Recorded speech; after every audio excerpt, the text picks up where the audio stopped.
Hi, everyone. I'm here with an industry veteran. Who am I here with? Renato Zardo, Renato, what company do you represent today? Great Lakes Growers.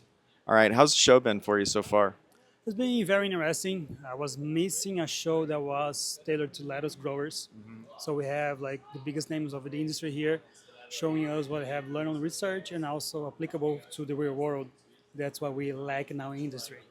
Yeah, definitely. I saw a lot of the presenters pointing to you for help in some of the food safety questions. And I thought that was really interesting. You know, you definitely have a lot of background and a lot of history.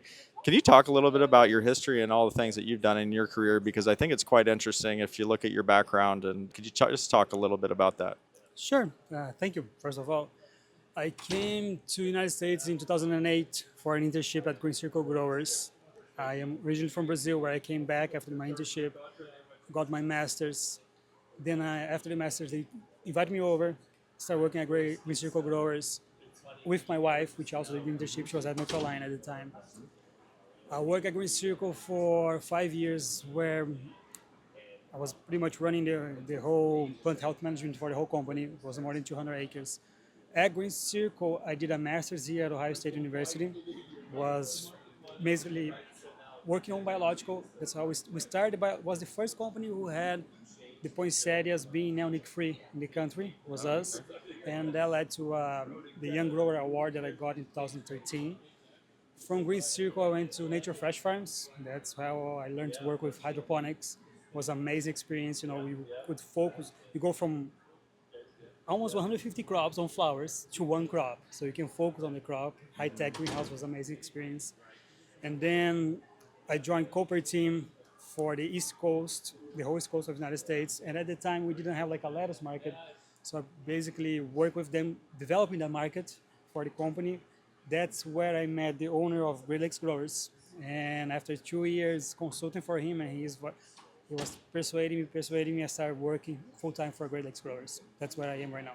That's awesome. I really hold Great Lakes growers at a high regard in the industry. You know, John is a great man who really gets his hands dirty and really Exactly. Yeah. gets in everything. And I think that's really what you need in this industry sometimes is not all of the bells and whistles, but you really just need an operator that really understands everything from marketing to growing to electricity to irrigation to you name it, right? And he did the old-fashioned way.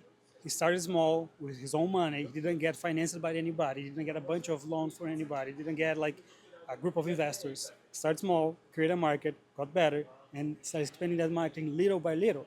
Every greenhouse he built was improvement for the previous one, right? But he only built after he got the sales, the old-fashioned that works. So you see so many huge companies going to the market with a lot of marketing and they disappear after 2 or 3 years. Yeah. And that's what we heard on the lecture. We're growing lettuce, right? Yeah. It's not like a iPhone that you can add price on it. At the end of the day, we're growing lettuce. Yeah, it was really neat too to be a part of John's trials early on and kind of see that progression of light intensity applied to the crop and really phasing that in and really proving that this light level would work and then understanding and running trials to increase those light levels over time. And I think that things are really dialed in right now. Do you still see an opportunity for increased lighting intensity in your farms today? We have right now 6 different light intensity in different locations where we see the results on the crop.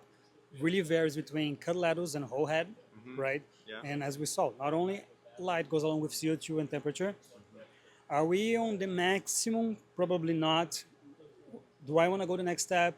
No, because I'm too close to the tip burn, right? Yeah. So I think we found our sweet number. We're gonna work with that number. We're gonna expand on that number, and it took John 10 years to figure out, and Yeah. hopefully we figure out now. But then when we find the light intensity that we want, the light that we know, now we have how many light companies with different gadgets like Right. dimming lights, different blue and white and red ratio that you can change as the crop growth. And now we have to start learning again. Okay, I found intensity with this light. What about the other ones available in the market? Right. Can I go further? Can I get Right. more yield? Yeah. Right. So Yeah, and that's one thing that I see is really difficult for the students out there that might be listening. You can read a lot about textbook and total lighting sums, but really doing what you're doing and being in the greenhouse every day is totally different than what you can learn in the textbook. So how can we really transfer some of that knowledge from an experienced operator into, and I think that Ohio State University is doing a good job here with what they have here, but I think that we need to really accelerate that learning, and maybe it's internships. Do you all have interns that come in? And Yeah, we do have interns that come in, and that's a great question because when you finish college, you think, okay, I have a lot of knowledge. Let's apply to the industry. And when you get to the industry, you see, man, I need to learn way more. Yeah. Yeah. University is fantastic. It helps you to get the basic knowledge, but when you're gonna apply, like the only knowledge that's worth is the one that you can apply and make something better out of it, right? So when you go to the industry, then you start studying again, but you're gonna study what you're gonna apply. Yeah. You never stop studying. Yeah. So we do offer internships. Yes, we have a couple interns that work with us. It's interesting because when you go for internship, you expect that you're gonna be on the computer looking at the results of the highest yield from variety to variety, but no, you're gonna get your hands dirty, and that's where a couple of people are like, no, I didn't went to college for this. I Yeah. don't have a degree to Oh, yeah. do this kind of work, but that's part of the process. You have to understand how the plant behaves, how the plant feels, to be able to do what needs to be done for the plants. Yeah.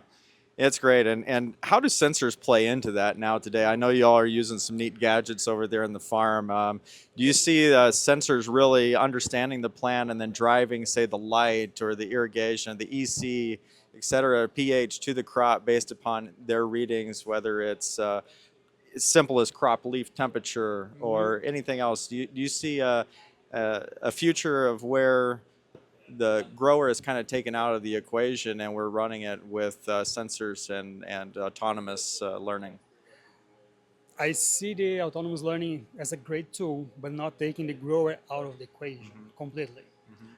Replacing part of our labor, like scouting or measuring the leaf expansion or growth of the plant, yes, because the cameras can do that. Yeah. But you always need somebody to look at the crop and make sure the sensor is telling not the truth, but what the plant's feeling as well. There's a lot of feeling on the plants when you walk through.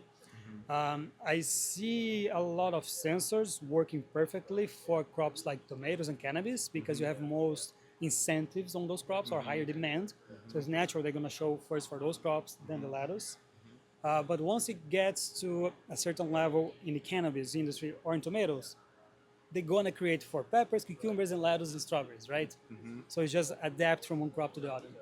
Excellent, excellent. And I know we got to get going here because the show has started.